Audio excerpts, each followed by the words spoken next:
আজকে একটা বক্তব্য দেখে খুবই অবাক হলাম।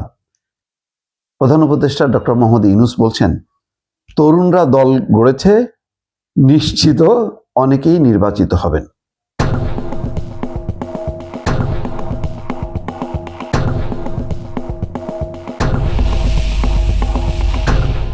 এই কথাটার এই সময় বলার অর্থটা আমি ঠিক বুঝলাম না।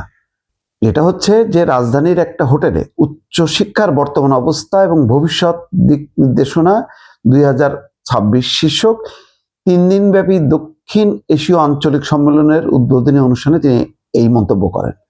বলছেন যে নির্বাচন এবং গণভোটের মাধ্যমে নির্ধারিত হবে দেশের ভবিষ্যৎ। কিন্তু এই যে তরুণরা দল গড়েছে, নিশ্চিত অনেকে নির্বাচিত হবেন। তো এই কথাটা এখন যাচ্ছে, নিশ্চিত তরুণরা দল করেছে, নিশ্চিত অনেকেই নির্বাচিত হবে, প্রধান উপদেষ্টার আশাবাদ।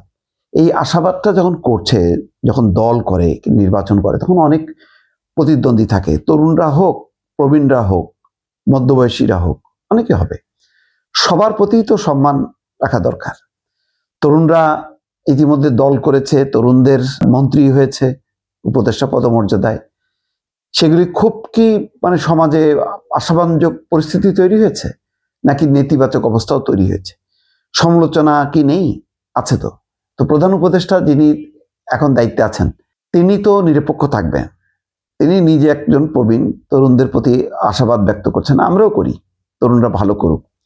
কিন্তু যখন নাকি প্রতিদ্বন্দ্বিতা হবে, তখন কে তরুণ, কে মধ্যবয়সী, কে প্রবীণ, সবার প্রতি একটা আশীর্বাদ থাকবে যারা রাষ্ট্রের একদম সর্বোচ্চ পর্যায়ে থাকে।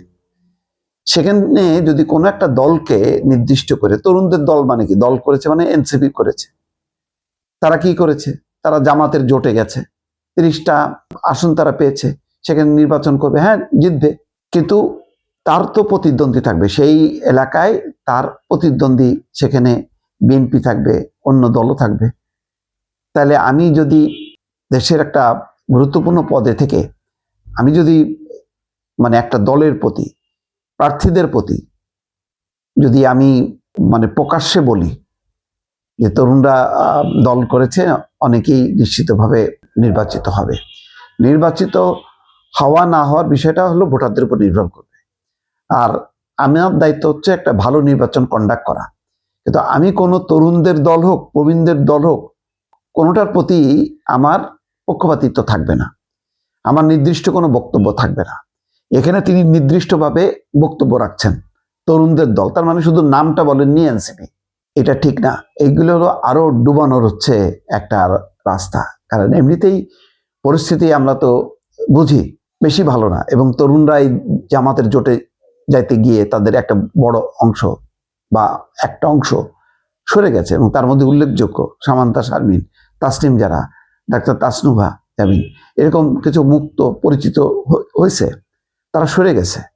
তো সেখানে প্রধান উপদেষ্টা এরকম তরুণরা দল করেছে, অনেকেই নিশ্চিতভাবে জিতবে। নিশ্চিত হলেন কি করে? নিশ্চিত হওয়া যায় নির্বাচনের আগে?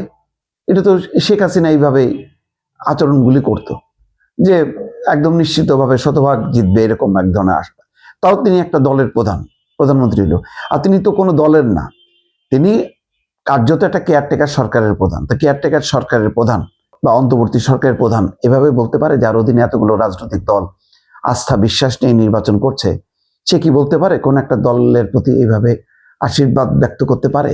তাহলে অন্যরা তো মনে করতে পারে যে তাহলে এখানে তো প্রশাসন, পুলিশ, তারা তো একটা প্রশ্রয় দেবে। এটা একটু পুনর্বিবেচনা করা উচিত, যে এটা বলা উচিত কিনা। দর্শক, আমি ঠিক যেভাবে বুঝলাম আমি বললাম, আপনাদের কাছ থেকে মতামত চাই, একটু মতামত দেবেন যে প্রধান উপদেষ্টা এই যে বললেন যে তরুণরা দল করেছেন, নিশ্চিতভাবে অনেকেই জিতবেন, এই কথাটা কি বলা ঠিক হলো কিনা। দর্শক, ভালো থাকবেন। আল্লাহ হাফেজ।